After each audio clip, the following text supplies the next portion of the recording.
How to solve problem when pasting Microsoft Word's text in Mailchimp. Hello guys and welcome to this new tutorial. In today's video I'm going to show you how you can solve the problems that are related to pasting or copying from a Microsoft Word and paste the text from it into your Mailchimp email. We're going to head over Mailchimp.com, sign in for an account, and as you can see we're going to be in the admin dashboard. Now we're going to head over our campaigns and then we're going to select one of the regular emails.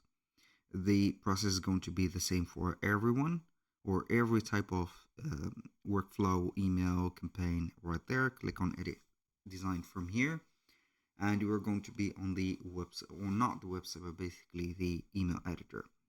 A little disclaimer guys, everything created in this video such as email addresses, phone numbers are going to be created only for the sake of the video, not for anything else. Make sure that you're going to use your own information to set everything up. Now, what I am going to do is going to be very simple from here.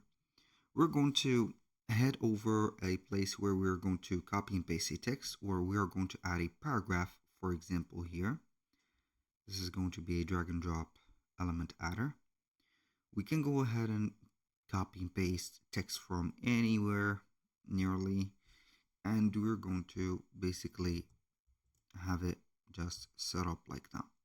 If we're going to paste the text, you're going to see it is going to save its form.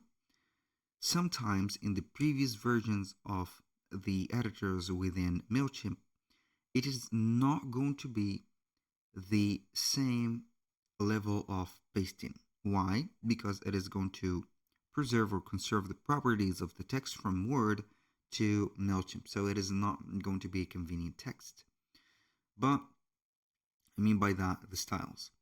But what can we do from here is to select where the text is not going to be good for you.